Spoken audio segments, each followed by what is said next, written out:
Então, estamos desenvolvendo Romanos capítulo 11, fizemos uma pausa aí na exposição detalhada do livro de Atos, e vamos retomar então no versículo 23 de Romanos 11.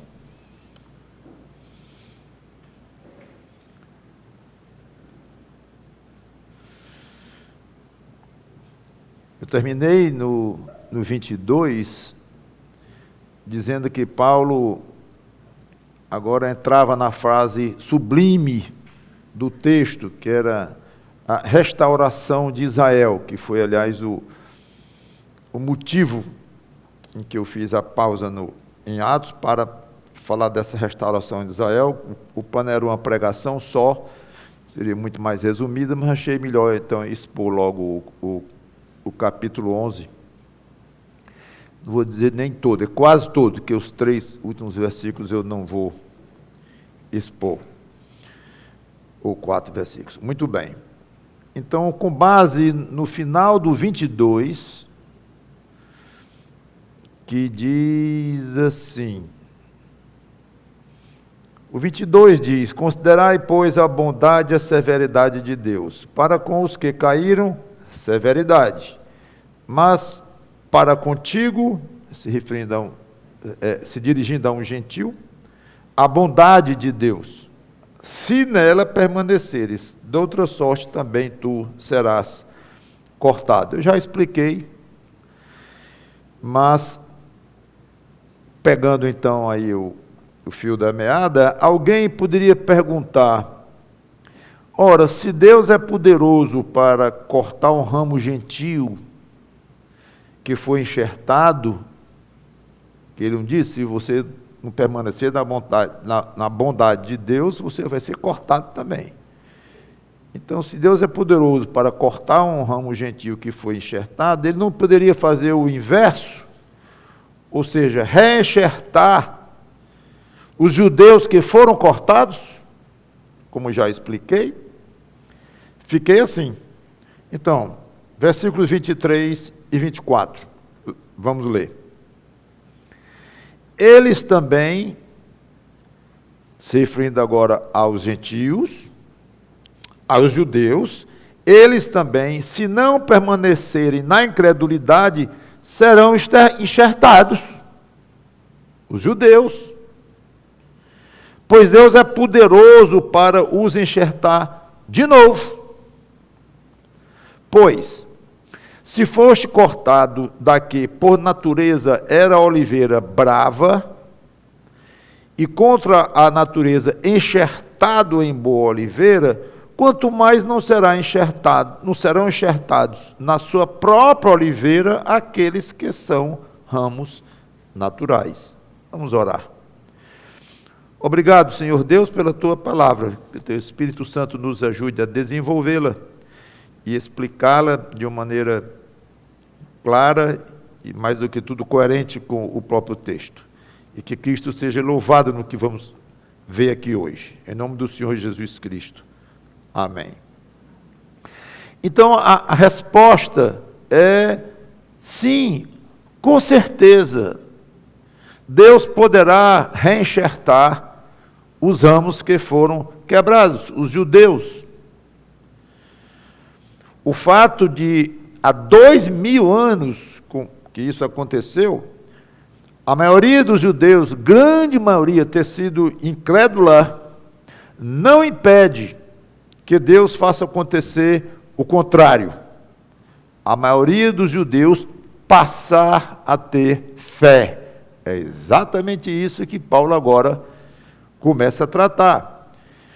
Inclusive, ele entra no mérito da botânica mesmo, da questão aqui das oliveiras, e diz que é mais antinatural enxertar um ramo de oliveira brava, como eram os gentios, e ele enxertou na oliveira, que ele chamou aqui oliveira natural, que era a oliveira que representava os judeus. É mais antinatural isso do que reenxertar um ramo natural que foi da própria oliveira. Ou seja, judeus foram cortados, e agora Deus é poderoso para, quando Ele bem entender, reenxertá-los, se eles não permanecerem na incredulidade. Ficou bem clara aí esta condição. Então, com a árvore, até que a gente pode, embora não sejamos da área, pelo menos eu não sou, mas a gente pode entender um pouquinho, é razoável, pegar de uma árvore, embora da mesma espécie, mas e tirar um ramo e colocar noutra, realmente é mais complicado do que pegar um ramo e enxertar na própria árvore da qual aquele ramo saiu.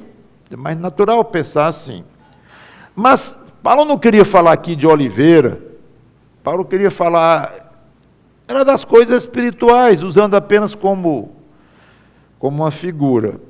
Então, em que sentido Paulo diz que era mais fácil salvar judeus do que salvar gentios? Porque isso foi o que ele disse. É uma revelação de bastidores celestiais aqui, muito interessante. É mais fácil Deus salvar os judeus daqui para frente do que continuar salvando gentio. Muito curioso isso. É mais natural para Deus. Talvez fosse a palavra melhor. Nós não sabemos, à primeira vista, a salvação de uma alma.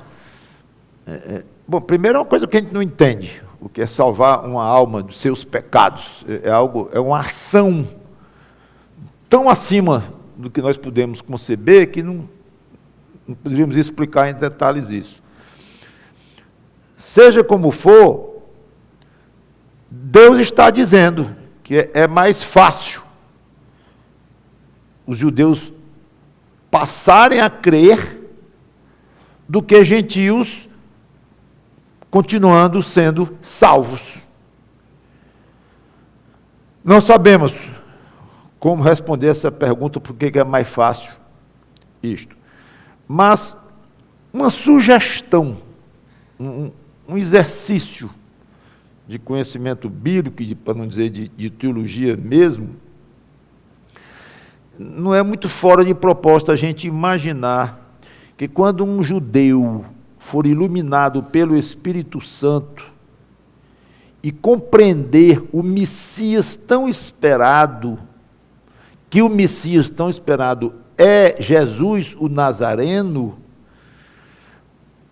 vai ter mais sentido para ele entender a salvação, vai se encaixar como uma luva para um judeu, hoje vedado espiritualmente, que não enxerga e rejeita Jesus como Messias.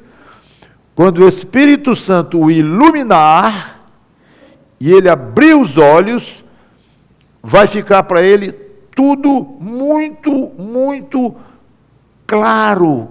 As coisas vão se encaixar. Ele verá como todas as profecias do Velho Testamento foram cumpridas em Cristo. Lembra que o livro de Atos diz lá que no caminho de Emaús, Jesus explicou para aqueles 2 discípulos que andaram com ele, não reconheceram até um certo ponto. Aí diz lá que Jesus passou a discorrer sobre todas as passagens do Velho Testamento que falavam dele. Até eu já disse isso mais de uma vez. Que aula deve ter sido essa de Jesus, o próprio Jesus dizendo, aquele profeta falou de mim naquela passagem, aquela passagem falou de mim, aquela passagem, aquele salmo, Isaías, ele então deu uma aula. Quando um judeu foi iluminado pelo Espírito Santo, ele vai olhar e dizer, mas é claro, olha, cumpriu mesmo, puxa, isso aqui é quase a descrição dele na cruz. 1000 anos antes, feita pelo salmista, mas bate de uma maneira perfeita. Talvez tenha algo a ver com esse tipo de explicação. Um judeu iluminado pelo Espírito Santo, no momento de receber sua fé, ele vai entender que o sangue dos animais sacrificados no Velho Testamento não eram um fim em si mesmo. Eles apontavam para o sangue de Jesus Cristo. Vai entender, vai fazer muito mais sentido. Ele vai compreender porque que o judeu é tão perseguido. Há 2000 anos o judeu é perseguido.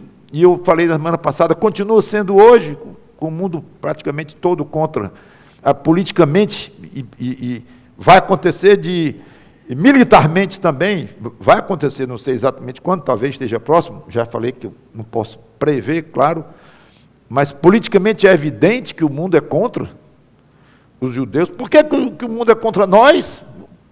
Por quê? Aí eles vão entender. Não, mas é porque eles acham que nós matamos o Messias, o nosso Messias. Mas ele nunca foi o nosso Messias. Não tinha sentido tanta perseguição. Porque nós matamos se eles aceitarem essa acusação, né? Porque realmente foi crucificado em Jerusalém esse Jesus de Nazaré. Pode ter sido um bom homem, um bom profeta, mas o nosso Messias não é. Ele não é o nosso Messias. Estão nos perseguindo por uma acusação que nunca aconteceu. É o que eles pensam hoje. Mas quando eles entenderem e verem pela fé que Jesus, sim, é o Messias prometido, o que nós fizemos com o nosso Messias?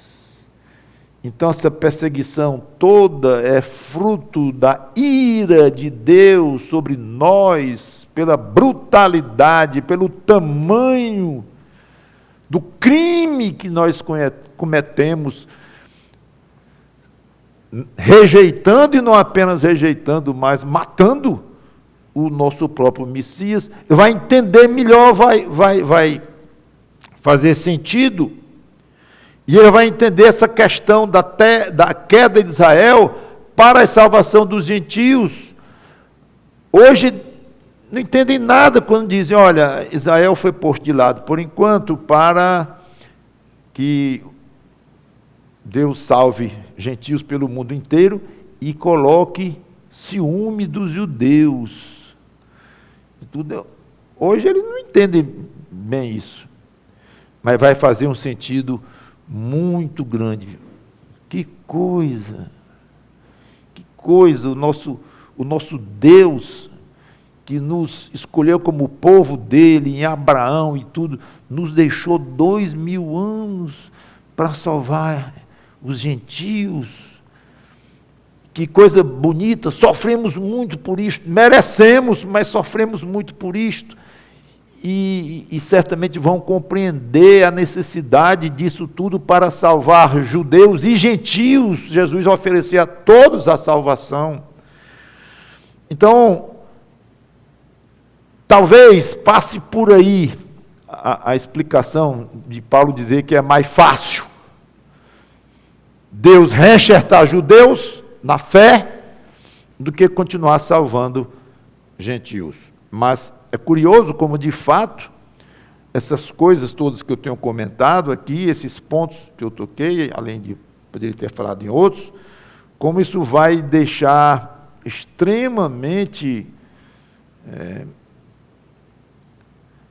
alegre, feliz, constrangido ao mesmo tempo. Tudo isso vai ser um momento muito, muito forte para os judeus. Tanto que a Bíblia diz, né, que todos vão se lamentar sobre ele e que vão lamentar aqueles que eles mataram. Vai chegar esse momento. Então, Paulo agora assume um ar mais solene de quem vai revelar um grande segredo, versículo 25. Pois não quero, irmãos, que ignoreis este mistério. Já expliquei que mistério é algo não revelado antes. Não quero que ignoreis esse mistério, para que não sejais presumidos em vós mesmos. Que veio endurecimento em parte a Israel, até que haja entrado a plenitude dos gentios. Até aqui, a primeira parte, ele dá aqui o segredo do motivo por que os gentios precisavam saber disso. Vocês agora eu vou revelar algo que não tinha sido revelado antes.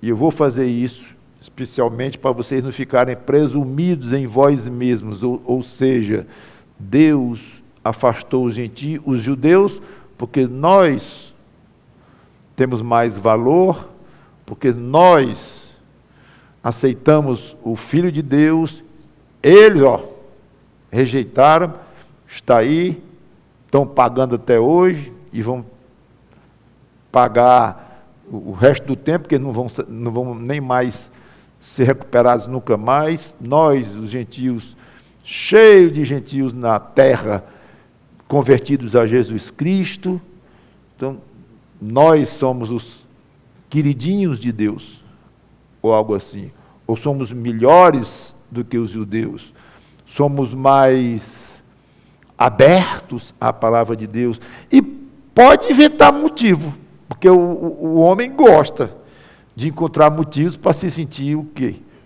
Presumido, inchado. Então Paulo diz assim, eu vou dizer logo para vocês uma coisa aqui, que ele já tinha prevenido antes, vocês não vão se soberbecer. Já expliquei isso, inclusive. Se soberbecer, Deus vai cortar vocês. Já expliquei. Aí ele repete essa questão do perigo de ficar envaidecido.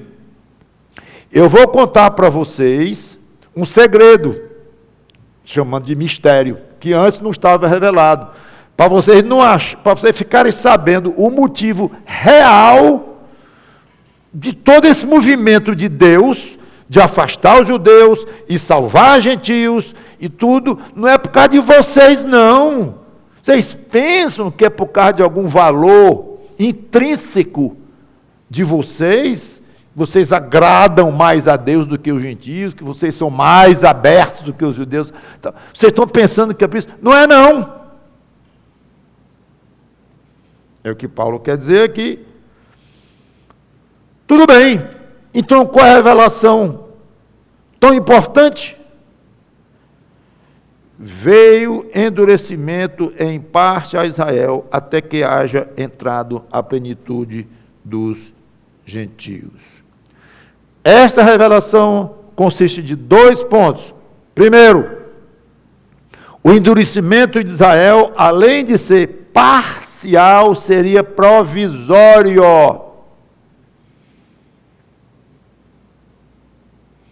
Veio endurecimento em parte, até que vai ter um fim na história humana. Vai haver um ponto de encerramento desta fase. Que fase? Endurecimento dos judeus.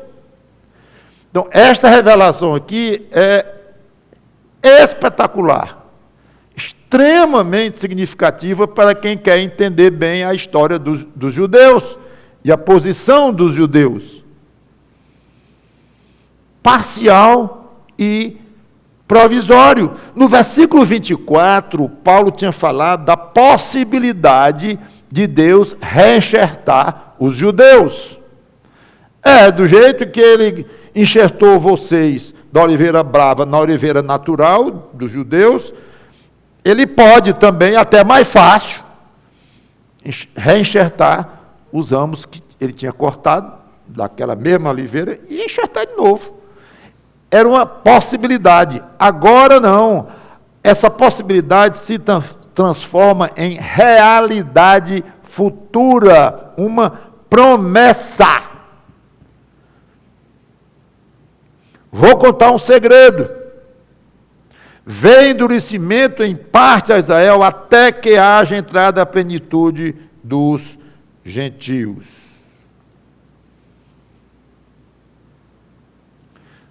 Se Paulo aqui mudasse de assunto, passasse para outro assunto e parasse de falar em judeu, nós já teremos condições de afirmar que os judeus deixarão de ser duros com o Evangelho. Um dia.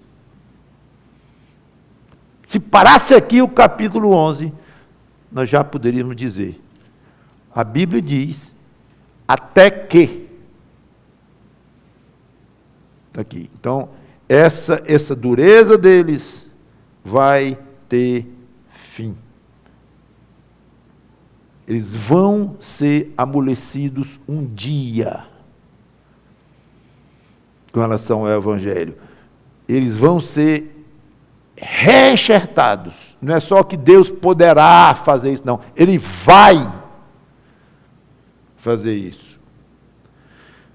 O segundo ponto desta revelação espetacular aqui de Paulo é que o que faltava para terminar a fase do endurecimento dos gentios, dos judeus de Israel, era o quê? Entrar a plenitude dos gentios. E o que é isso? Ser atingido o número que Deus reservou de gentios convertidos. A plenitude dos gentios, até chegar o ponto, o número, a quantidade que Deus resolveu, na sua soberania, de conversão de gentios. Haverá gentios convertidos de todas as raças, línguas, tribos e nações. Eu não vou ler, mas Mateus 24 diz, Apocalipse, já preguei Apocalipse inteiro aqui, várias vezes, nós chamamos a atenção para isso, várias passagens de Apocalipse falam de gente de toda raça, tribo, língua e nação. Então vai ser algo pelo mundo inteiro. Haverá convertidos de todas as nações. Essa é a plenitude dos gentios. Não chegou ainda. Ainda tem gentio para se converter. Antes de Deus fazer o que Paulo tinha dito, que era uma possibilidade, e que agora Deus promete. Eu vou encerrar esse período de endurecimento dos judeus. Vou encerrar. Vou reenxertá-los à fé. E aqui nós chegamos à afirmação mais importante sobre Israel no Novo Testamento. 26, primeira parte em pouquíssimas palavras. E assim, todo o Israel será salvo.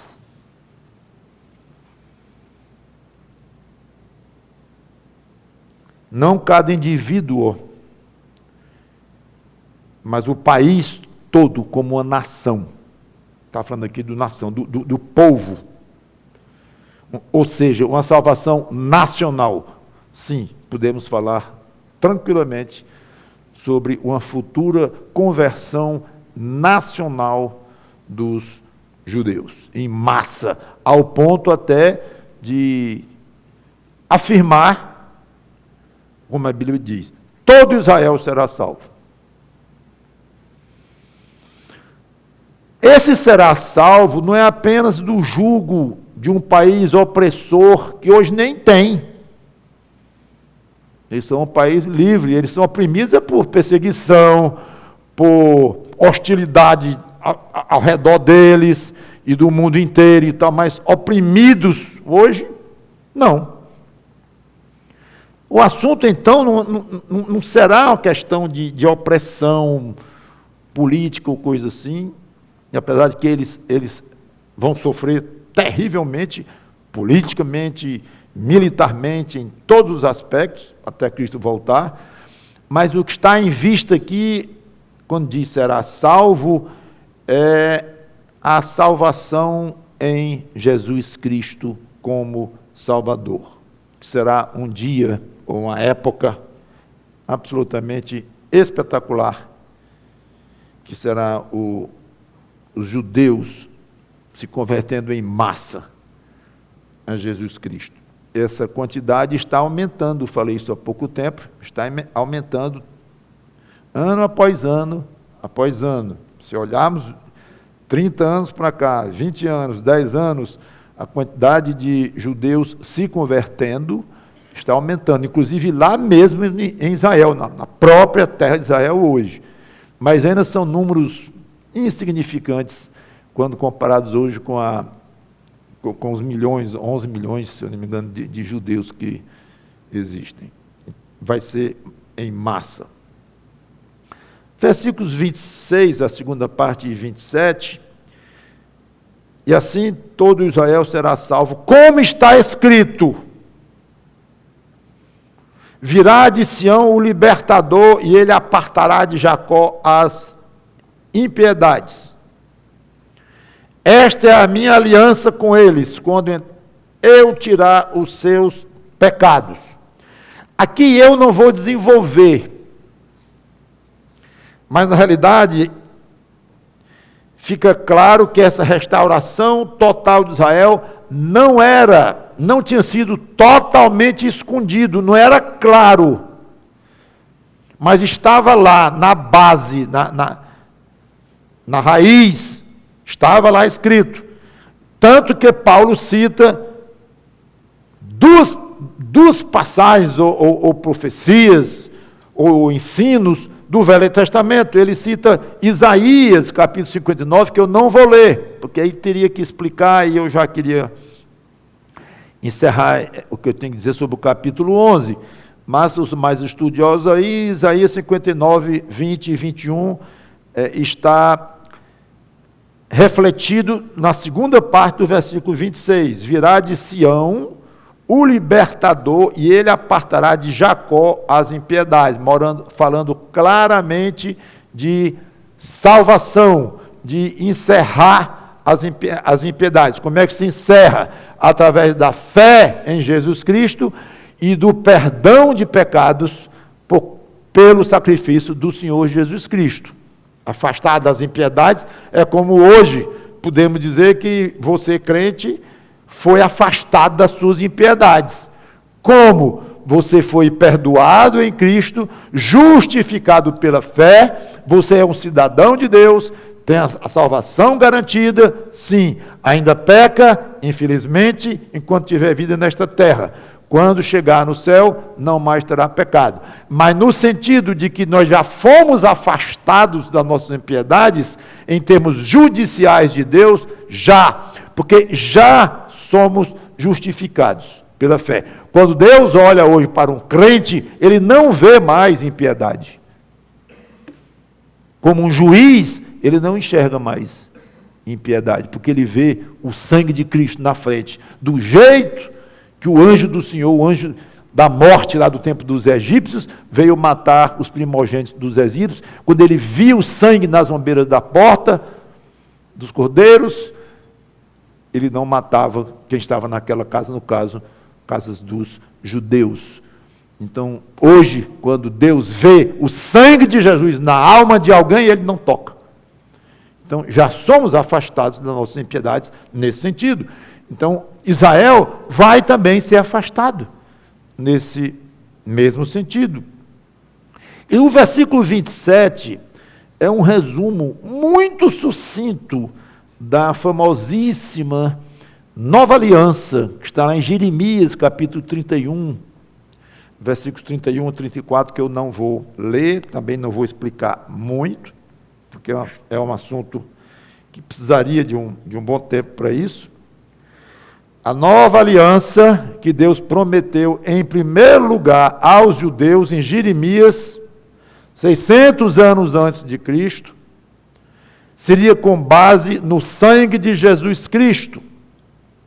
Deus iria fazer uma aliança com os humanos, com os seres humanos, no sangue de Jesus Cristo.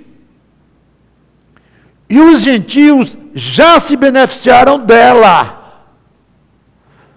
Nós já estamos hoje no pleno gozo da nova aliança, comemoramos a ceia todo mês, dizendo, esse é o sangue da nova aliança. Então nós já estamos vivendo o que Deus prometeu lá em Jeremias 31.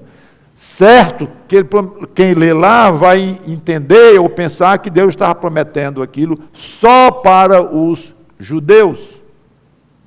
Alguns acham erroneamente, inclusive, que não, que como os judeus foram afastados, a nova aliança então se tornou uma propriedade, como se tivesse sido previsto só para os gentios, que os judeus perderam essa oportunidade e tal.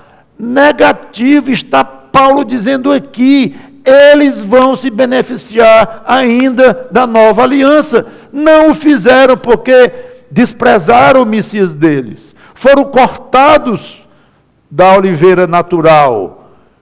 Aí então vieram os gentios e se convertendo em massa, com base em quê? Na nova aliança, no sangue de Jesus Cristo. Então nós, gentios, já somos beneficiados pela nova aliança há 2000 anos, desde que Cristo realizou esta nova aliança com o Pai, lá na cruz, seguido pela ressurreição e pela volta ao céu. Mas em Jeremias 31, a promessa da nova aliança, a mesma nova aliança que nós hoje participamos, porque é a mesma base, o sangue de Jesus Cristo. E os judeus perderam o bonde. Não tem nova aliança para eles. Tem. É só crerem naquele sangue, ou naquela pessoa, Jesus Cristo, que derramou aquele sangue. Mas eles não creem. Endurecidos. Tudo bem, não creem, quer dizer, tudo mal. Não creem, então não entram na nova aliança. Claro, só tem uma maneira de entrar na nova aliança. Crendo em Jesus Cristo, no sacrifício dele. Não creem, não entram na nova aliança. Dando a entender que não vai ser mais aplicável a eles a nova aliança. Aí Paulo diz, vai. Esta é a minha aliança com eles quando eu tirar os seus pecados. Essa aqui é uma citação direta de Jeremias 31. A própria ceia nos faz lembrar que Jesus derramou o sangue da nova aliança, como eu já, inclusive, acabei de dizer. Então, Israel como um todo precisa, para participar dessa aliança, crer em Jesus Cristo, que é exatamente o que vai acontecer. Vejam como tudo bate. Alguém poderia perguntar, afinal, o que Israel é aos olhos de Deus hoje? Como Deus os considera hoje, que ainda não chegou esse período da plenitude dos gentios, ainda está correndo ainda esse período, claro. Israel não foi convertido em massa ainda. Então, como é que hoje Deus vê os judeus? A resposta é muito interessante e vem dos bastidores do coração de Deus. Nós não teríamos ousadia de dizer isso aqui, não, sem estar revelado. 28 e 29. Quanto ao Evangelho, são eles inimigos por vossa causa. Quanto, porém, à eleição, amados por causa dos patriarcas, porque os dons e a vocação de Deus são irrevogáveis. Que passagem! Eles são inimigos. De quem? Lutero achava que eram inimigos da igreja do Senhor Jesus Cristo, que Cristo fundou. Outros achavam que não, eles eram inimigos do Evangelho. Calvino, não. Inimigos de Deus. No que eu concordo plenamente. Inimigos de Deus. Ele é o povo de Deus, inimigo de Deus. Ao combater o Evangelho, eles se tornaram inimigos de Deus, o que, aliás, é claro. O Evangelho é exatamente a proclamação para todo o mundo da notícia maravilhosa de que o Filho querido de Deus pagou pelos pecados dos que se arrependeriam e confiariam nele, pagou na cruz, com o seu próprio sangue. Então, combater isso é se opor ao plano mais espetacular de salvação que Deus poderia ter concebido. Dizer, não, está errado, está errado, está errado. Ora, é errado. O plano de salvação do Filho amado de Deus, esse é o meu Filho amado, em quem minha alma se compraz, e vai morrer numa cruz, e morre. Meu Deus, por que me desamparaste? Algo fortíssimo. Aí vem os judeus dizendo, tem nada a ver. Nada a ver, quem morreu na cruz ali foi um homem, podia ser até um homem até bom. Mas não tem nada a ver com o negócio de filho de Deus, com nada. Aí Deus, não, assim não. Quem diz isso é meu inimigo. Jesus disse, quem não é por mim, é contra mim. Quem comigo não ajunta, espalha. Então, combater o Evangelho é anular, querer anular o sacrifício que Cristo fez na cruz. É algo absolutamente inconcebível, é algo aborrecível, algo asqueroso aos olhos de Deus. Só o inimigo de Deus diz isso. Claro que você deve estar pensando, então não é só os judeus, qualquer um que se oponha ao Evangelho é inimigo de Deus. É exatamente isso que Tiago diz. O Novo Testamento está cheio de passagens dizendo isso, não tem nenhuma novidade aqui. Então, o que Paulo está dizendo aqui, Paulo não. É Paulo falando em nome de Deus, né? Inimigos de Deus, eles são. É o que está colocando aqui.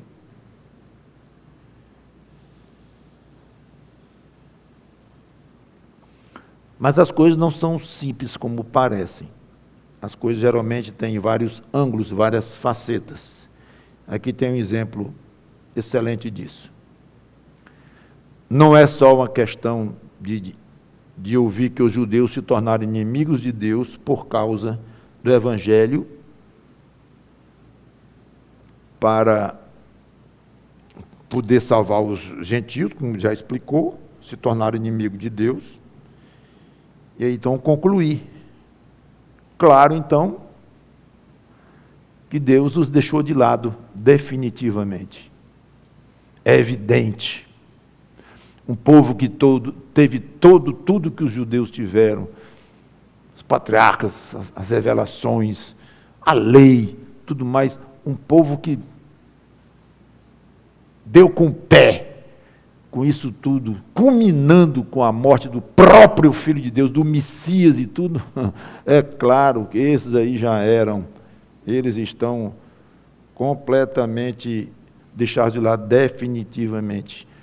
É claro, não é? Bom, pode ser claro para os amilenistas, que acham que é exatamente o que aconteceu.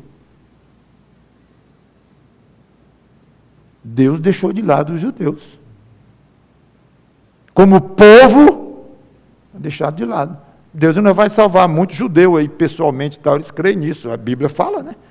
Mas como um povo mesmo, não, Israel já era, e hoje é um país como Bolívia, como Brasil, como, sei lá, pode inventar aí, qualquer tipo de país que tem no mundo aí, Israel é como um país, como outro qualquer.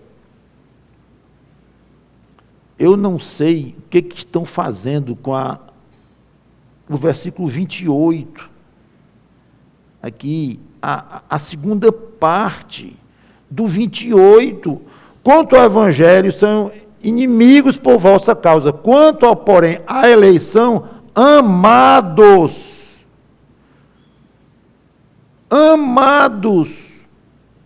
por causa dos patriarcas. Vocês acham que Deus esqueceu Abraão,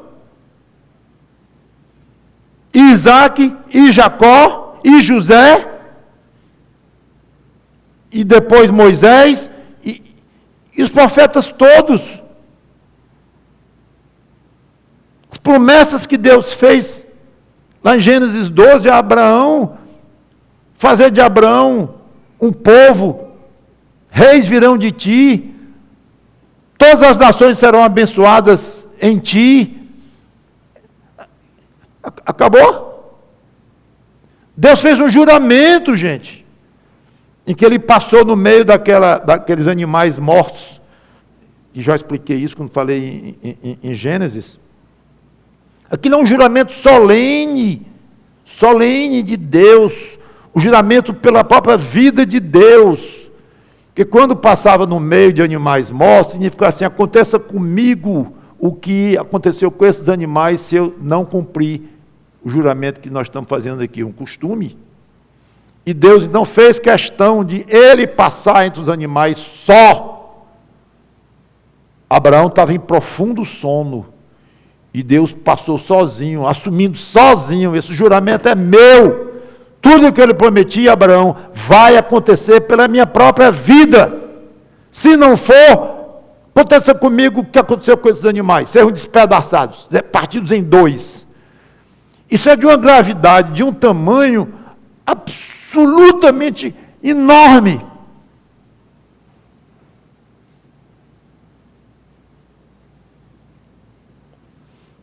Essas promessas de Deus foram repetidas, que ele fez a Abraão, ele repetiu para Isaac, repetiu a Jacó, literalmente.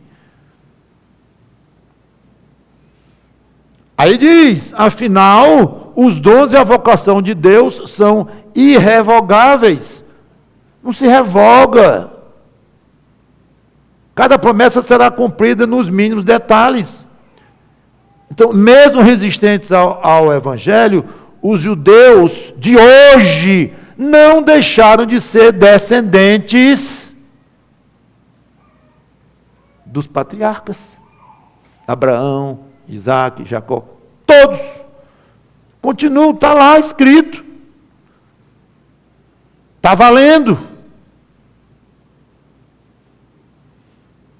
Isso sem falar na absoluta sobrevivência miraculosa dos judeus ao longo desses 2000 anos, com tanta perseguição e tudo mais, o Holocausto aí que matou 6 milhões de pessoas e tudo, de judeus, uma coisa absolutamente impressionante. Reis juraram destruir os judeus, ainda hoje estão aí, falei isso outro dia, né? Estão aí querendo combater os judeus e o sonho dourado deles é jogar os judeus no mar, hoje,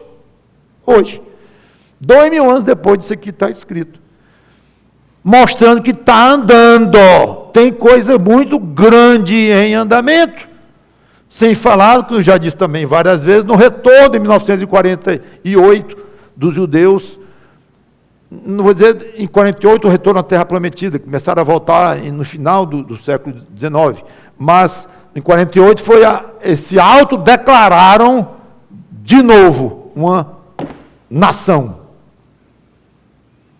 Está acontecendo. E eles são muito amados de Deus. Muito. Está escrito. Mas não são inimigos? São. E são amados? São. Vocês se lembram de alguma passagem que fala em amor e inimigo juntos? Amai os vossos inimigos. Estão admirados? Deus não manda nós fazermos o que Ele não faz. Claro, e que nós podemos imitar. Então, parece um contrassenso. Amai os vossos inimigos e orai pelos que vos perseguem. Ixi, coisa estranha. Deus é assim mesmo, estranho para nós. Esse é o nosso Deus. Então, ninguém vai se admirar de estar escrito aqui que os judeus são inimigos de Deus, por causa do plano misterioso de Deus de encostá-los e salvar os gentios, botando os judeus em ciúme com os gentios e tal, são inimigos de Deus, porque se opuseram ao Evangelho, mas são amados. Não acabou não a história. Bem, eles são amados por quê?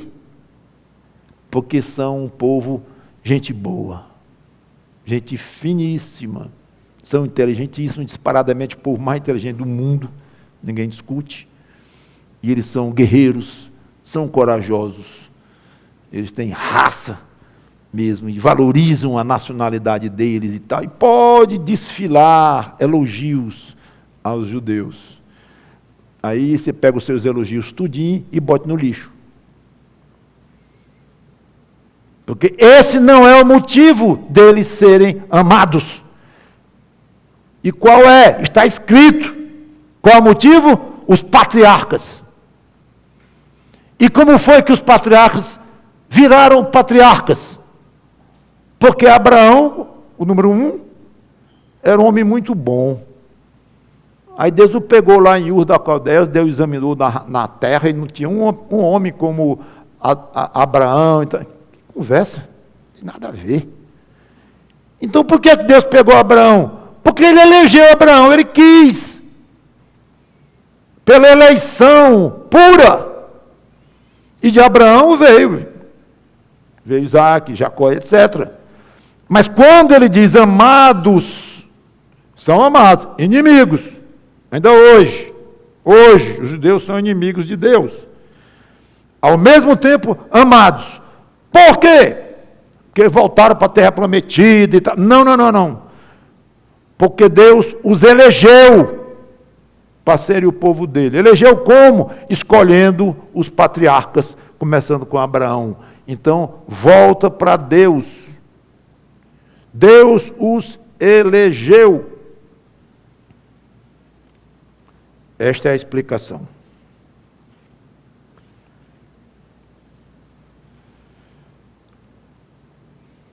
Antes de encerrar o capítulo 11 com um brado de louvor a Deus, que eu não vou, do versículo 33 ao 36, eu vou deixar para desenvolver esse texto quando eu pregar sobre Romanos todo, que eu estou orando a Deus, estou pensando em expor depois de Atos.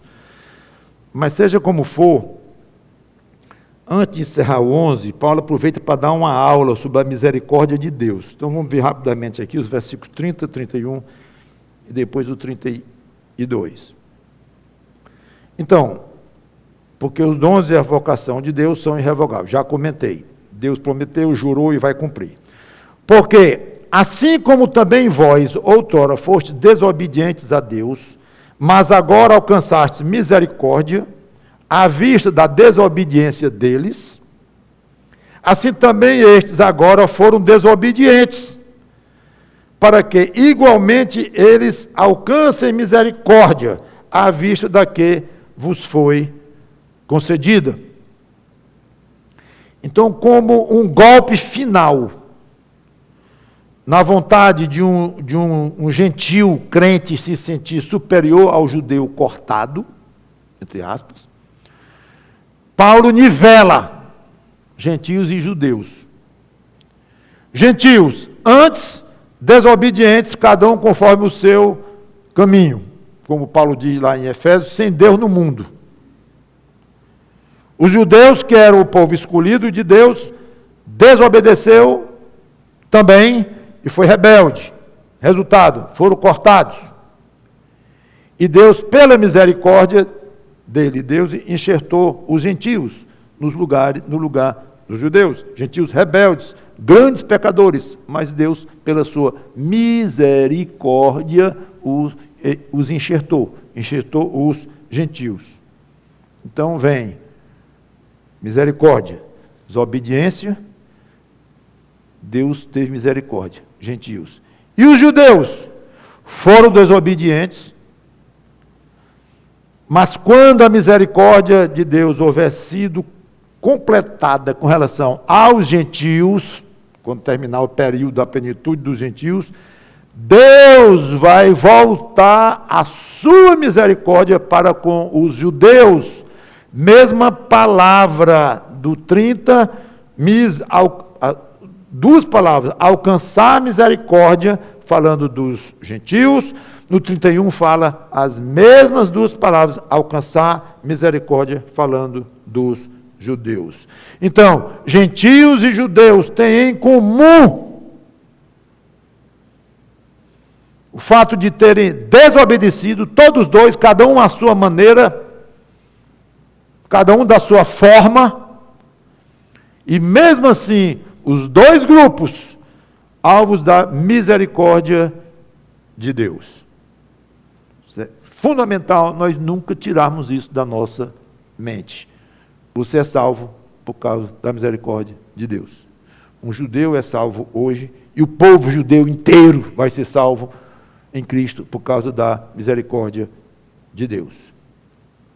Porque Deus a todos, 32, encerrou na desobediência, a fim de usar de misericórdia para com todos.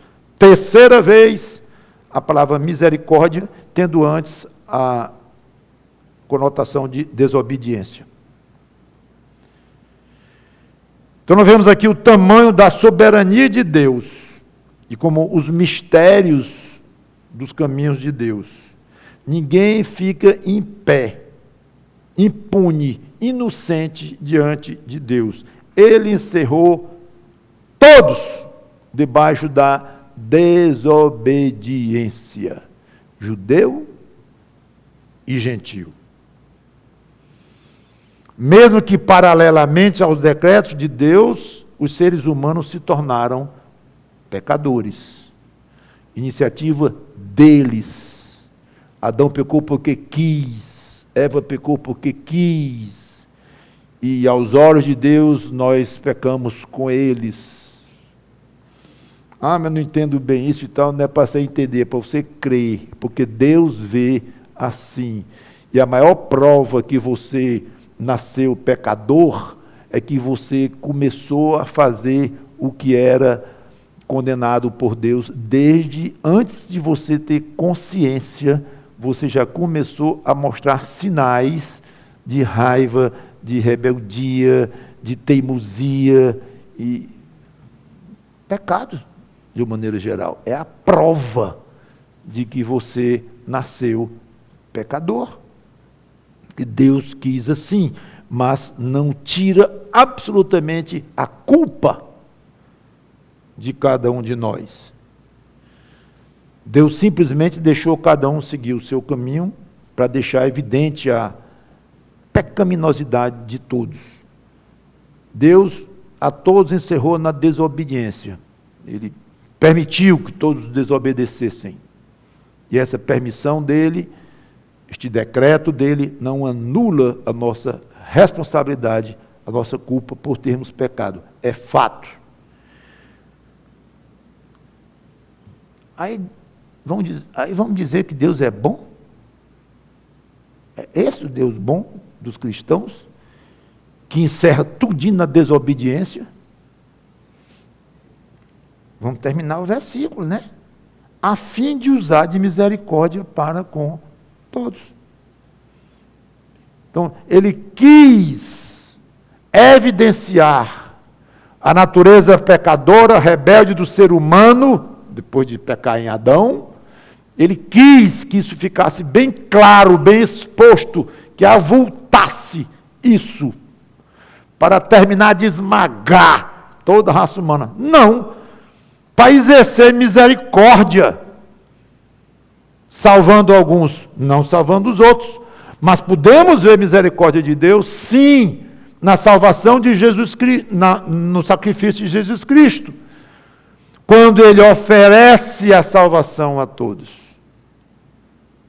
Ele não dá automaticamente salvação a todos, de uma maneira que basta ser um ser humano para estar salvo em Cristo. Não é assim. Mas não há um ser humano em que nós não podemos dizer, meu amigo, se converta a Jesus Cristo. Se converta a Jesus. Ah, mas eu sou muçulmano, eu sou espírita, eu sou macumbeiro, eu sou... Meu amigo, se converta a Jesus Cristo hoje. Já tenho 80 anos de idade, já pequei muito, já fui longe demais, já matei gente, já estou perto da morte e tal. Meu amigo, não fale mais não, você está perdendo tempo. Se converta a Jesus Cristo, que você estará salvo. Não tem um ser humano para quem você e eu não possamos dizer isso em qualquer lugar da terra. Isso não é misericórdia. A parte de eleição, ter sido eleito ou não ter, isso é assunto de Deus. Não está para nós entendermos e ligar todos os pontos. Mas o que Deus ensina é isso. Misericórdia, sim. A todos oferecendo a salvação e responsabilizando o homem porque não aceitou. Nós, crentes, as mais felizes das criaturas, somos, e assim deveríamos nos sentir, aceitamos o Evangelho e estamos então salvos pela misericórdia de Deus. É isso. Então Deus tem motivos justos para condenar todos os seres humanos. Justos. Isso é uma coisa importante na teologia. Diz, então Deus não é justo, porque não, pode parar. A palavra justiça não é o caso aqui. Ele é justo para condenar todo ser humano que vai para o inferno. Ele é justo. Porque esse ser humano que vai para o inferno foi um agressor à santidade de Deus desde o dia que essa pessoa nasceu. Começou a pecar. Então, ele é justo. Não diga que Deus é injusto. Não, mas é injusto porque não salvou a todos. Pelo menos não aplique a palavra justo ou injusto. Justo ele é em condenar pessoas. Agora, se ele quis dar salvação para uns e não deu para os que estavam corretamente julgados e condenados, não quer dizer que ele é injusto. Injusto, não. Isso qualquer ser humano pode entender. Não, mas é porque ele não escolheu todos. Aí entrou num ponto que só ele pode responder. Porque a quantidade de salvos não é maior do que de fato é. Não está revelado isso a nós. Mas é importante o ser humano saber até onde pode chegar sem blasfemar contra Deus. E sem ir contra alguma coisa que as Escrituras afirmam.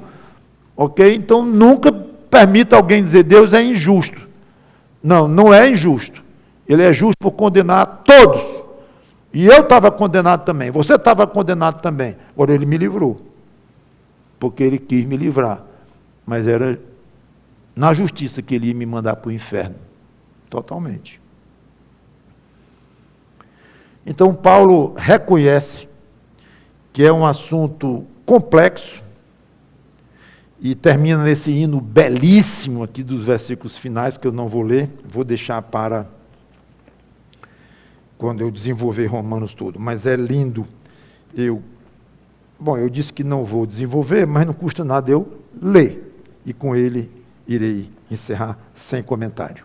Então Paulo encerra o capítulo 11 assim: ó profundidade da riqueza, tanto da sabedoria como do conhecimento de Deus, quão insondáveis são os seus juízos, e quão inescrutáveis os seus caminhos. Quem, pois, conheceu a mente do Senhor? Ou quem foi o seu conselheiro? Ou quem primeiro deu a ele para que lhe venha a ser restituído? Porque dele, e por meio dele, e para ele são todas as coisas. A ele, pois, a glória eternamente. Amém. Vamos orar. Obrigado, Senhor Deus, pela tua palavra, por essa história belíssima da salvação de Israel, dos gentios, teus planos com essa árvore, quer dizer, que usadas como uma árvore, como figura, mas um plano espetacular e que está tão claro para nós. Obrigado pela nossa esperança com relação a Israel e por nossa felicidade em sabermos que somos alvos da tua misericórdia, assim como eles também. Em nome do Senhor Jesus Cristo. Amém.